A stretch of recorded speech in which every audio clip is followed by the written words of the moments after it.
Hello friends, तो आज हम पढ़ने वाले हैं class 9 biology chapter number second nervous tissue. तो नर्वस टिश्यू के बारे में आज हम पढ़ेंगे। The nervous tissue consist of neuron cell. इसका मतलब है नर्वस टिश्यू किससे बनी हुई होती है? न्यूरॉन सेल्स होती है इसके अंदर। तो अब इसका फंक्शन देखते हैं कि नर्व सेल अपनी बॉडी में क्या काम आती है। मान लो अपन ने कोई भी एक बीकर लिया, अपन एक ले लेते हैं, बीकर ले लेते हैं, ठीक है। वो बीकर के नीचे है फ्लेम, ठीक है, फ्लेम चल रही है और ये बीकर है गरम, इससे वेपर निकल रहा है। और अगर अपन ने अपना जो हैंड है, ठीक है, हैंड अगर अपन इसके टच करेंगे तो अपना हैंड जो है वो हाथों हाथ वहां से अपन हटा लेंगे। ऐसा क्यों होगा? क्योंकि जो अपने ब्रेन है वो उसको इंस्ट्रक्शन देगा कि तुम वहां से हाथ हटा लो। अगर अपन हाथ नहीं हटाएंगे तो अपना हाथ चल जाएगा। तो ये इंस्ट्रक्शन जो अपने हाथ से लेकर ऐसे अपना जो ब्रेन है, जैसे ये ब्रेन मान लो, ये ब्रेन है, ब्रेन तक जो भी लेके गया ना, उसको बोलते हैं नर्वस टिश्यू, ठीक है। तो नर्वस टिश्यू के अंदर होते हैं छोटे न्यूरॉन्स। तो न्यूरॉन्स ऐसे लगे हुए होते हैं, जैसे ये एक न्यूरॉन हो गया, यहाँ पे न्यूरॉन हो गया, ठीक है। अभी तो मैं आपको ऐसे एग्जांपल दे रहा हूँ, बाद में अपन इसके स्ट्रक्चर और डायग्राम के बारे में भी देखेंगे। तो ये पूरा आपको समझ में आ गया कि नर्वस टिश्यू का अपने बॉडी में फंक्शन क्या होता है। तो अब अपन देखते हैं सेकेंड पॉइंट, ठीक है।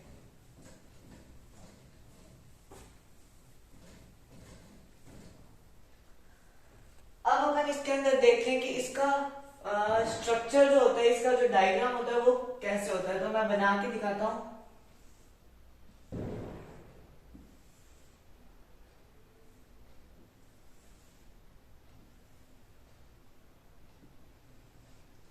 ठीक है, ये हमने बना दिया। इसका क्या हो गया? ये हो गया बीच में न्यूक्लियस, ठीक है। अपन ने देखा था न्यूक्लियस सब में होता है, तो ये हो गया इसका न्यूक्लियस। अब इसके देखते हैं अपन ये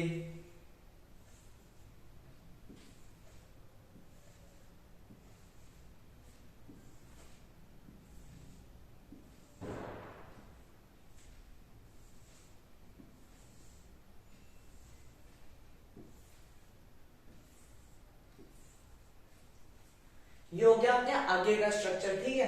अब इसके पीछे का स्ट्रक्चर बनाना है, वो बना दिया ऐसे और पीछे से कर दिया इस तरीके से, ठीक है। ये आपको लग रहा होगा एक ट्री की तरह स्ट्रक्चर है, क्योंकि जो न्यूरॉन का जो डायग्राम होता है वो सेम ही जैसे ट्री का स्ट्रक्चर होता है वैसे होता है। जैसे ये तो हो गई इसकी रूट्स, ठीक है, और ये उसके पेड़ का हो गया तना, मतलब जो अपन लेते हैं इसको ब्रांच या स्टेम बोलते हैं। तो ये हो गया, ठीक है। अब अपन इसको देते हैं लेबलिंग।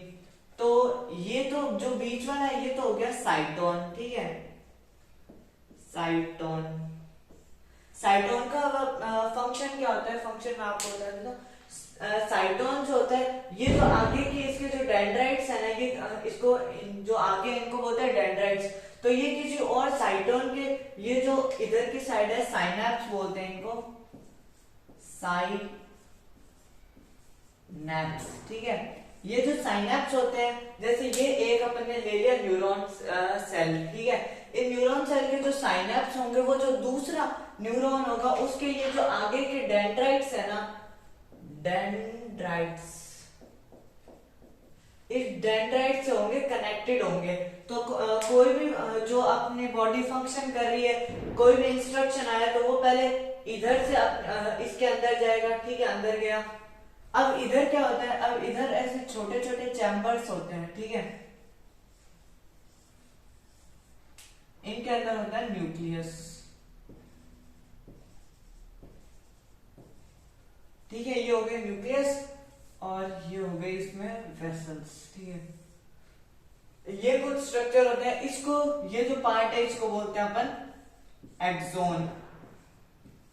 इनको जो अब मैंने आपको लिखा है, ये डेंड्राइट्स है। इन डेंड्राइट्स को अपन डेंड्रोन भी लिखते हैं, मैं यहां पे लिख देता हूं डेंड्रोन,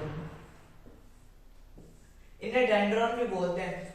तो कोई भी जो इंपल्स होता है, मतलब कोई भी इंस्ट्रक्शन, या अपने जो हाथ किसी गर्म बीकर को टच करेगा तो वो यहां से इंस्ट्रक्शन लेगा और इधर जो साइनैप्स है, ये साइनैप्स से लेके जो अलग कोई दूसरा होगा उसके डेंड्रोन तक ये पहुंचाएगा, और डेंड्रोन फिर साइटोन, साइटोन से वापस एक्सॉन तक, और एक्सॉन से वापस साइनेप्स तक। तो ये इसका फंक्शन होता है। अब अपन ने क्या देखा, साइटोन का क्या फंक्शन। अब साइटोन के अंदर है ना ऐसे लिक्विड टाइप मटेरियल होता है, ठीक है, जिसको अपन निपल ग्रैनुला भी बोलते हैं और जो नर्व प्लाज्मा भी बोलते हैं। ये जो लिक्विड होता है ना अंदर, इसका ये फंक्शन क्या कहता है, इन सब का एक ही फंक्शन है, जो यहाँ से कोई इंस्ट्रक्शन है वो इधर से लेके साइनेप्स तक पहुंचाता है। तो ये इस न्यूरॉन का पूरा फंक्शन और स्ट्रक्चर मैंने आपको बता दिया। अगर किसी टॉपिक में डाउट है तो आप मुझे कमेंट कर देना, मैं उस पर जल्दी से जल्दी वीडियो बनाने की कोशिश करूंगा। थैंक यू और सब्सक्राइब करना चैनल को।